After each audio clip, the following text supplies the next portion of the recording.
اللہ اکبر. عزیزو اب بھی لوگ خوش نصیب ہیں جنہیں زیارت ہوتی. 10 سال کا واقعہ. تہران میں ایک بیپاری ہے بڑا مومن. امام خواب میں آتے اس سال تو حج پہ آ رہا ہے؟ جی مولا. ایک مومن ہے مشہد کے قریب اس کا یہ گاؤں، اس کا نام ہے، اس کو بھی اپنے خرچے پہ لے کر آ. سبحان اللہ. دعا کریں کبھی ہمارا نام بھی اس طرح سے آ جائے. یہ خواب سے اٹھا، خواب لکھ دیا، شہر کا نام بھی. پھر سو گیا، پھر وہی خواب دیکھا، اس مومن کو میرے ساتھ اپنے لے آنا. پھر سو گیا، تیسری مرتبہ خواب دیکھا، سمجھا کہ حکم فوری ہے. بستر چھوڑا، سیدھا ایئرپورٹ گیا، ٹکٹ لیا، مشہد آیا. مشہد کے بعد ایک گاؤں تھا چھوٹا، یہ 10 سال 12 سال کا واقعہ ہے. جا کے پوچھا اس نام کا کوئی مومن ہے؟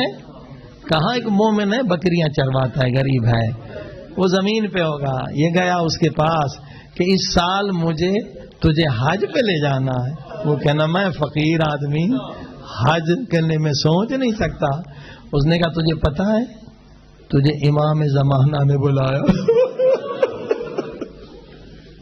یہ زاروں قطار رونے لگا، مولا کہاں میں گنہگار، کہاں آپ کا کر.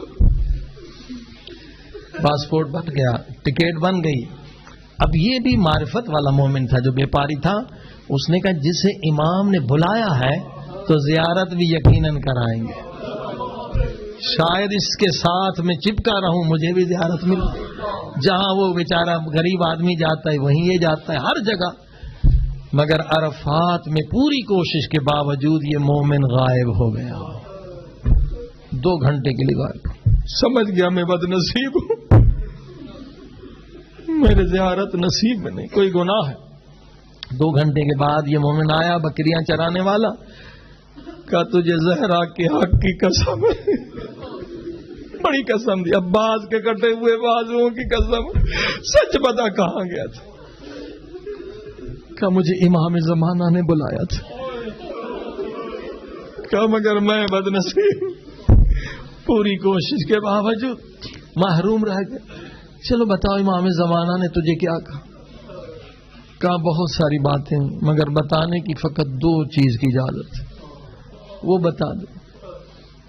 کہ امام نے فرمایا ہمارے شیعوں سے کہو کہ نماز فضیلت کے وقت پہ ادا کرو. جسے جو نماز نہ پڑھے وہ تو مومن نہیں، قرآن کہتا ہے مشرک ہے. اقیموا الصلاۃ ولا تکونوا من المشرکین. امام یہ نہیں کرے کہ نماز پڑھو، وہ تو پڑھتے ہیں. فرمایا نماز فضیلت کے وقت پہ پڑھو. بتاؤں کتنا اہم مسئلہ ہے. ایک عالم دین ہمیشہ پیدل جاتے تھے نجف سے کربلا مولا حسین کی جانب، اور ہر سال امام حسین کوئی تحفہ دیتے تھے. ایک مرتبہ کے کچھ نہیں ملا. کہا مولا بتا سکتے ہیں میں نے خطا کی ہے کیا کی ہے؟ ہر سال مجھے کوئی تحفہ ملتا ہے. امام نے فرمایا اس سال تیرے ساتھ جو ساتھی ہے نا وہ نماز فضیلت کے وقت پہ نہیں پڑھتے. ساتھی اس کا اثر اتنا ہو رہا ہے تو خود اس پہ کتنا اثر ہوگا. ایک استاد تھے عارف باللہ نجب میں، وہیں وادی سلام قبرستان میں شاگرد کو دکھایا کہ ذکر کر رہے تو ذکر سے ان کے بدن سے نور نکل رہا تھا. اتنے میں ایک آدمی آئے، آ کے ان سے ہاتھ ملایا. جیسے ہاتھ ملایا وہ نور چلا گیا. شاگرد نے کہا قبلہ یہ کیا ہوا؟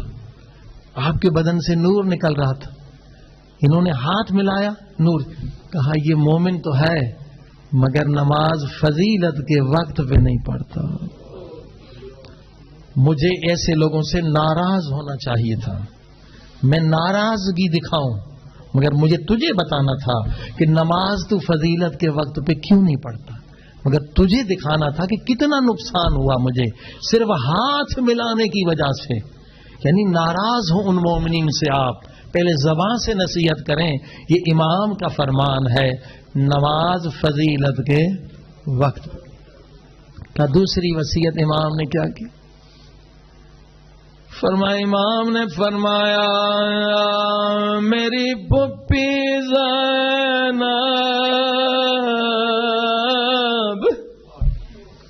دلوں کو لے جائیے شام میں امام کی وسیع. میری پھپھی زینب کے زیادہ مصائب پڑھا کرو. جس مجلس میں پھپھی زینب کے مصائب پڑھے جائیں میں ضرور آتا ہوں.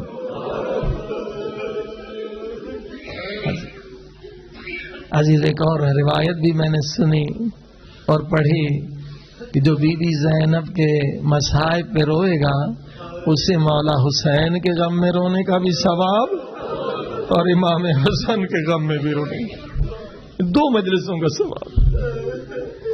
میں نے بہت سوچا ایسا کیوں ہے. جب میں نے سوچا ہے کہ جواب ملا جتنے مصائب مولا حسین نے دیکھے تھے وہ بھی بی بی زینب نے دیکھے, اور جتنے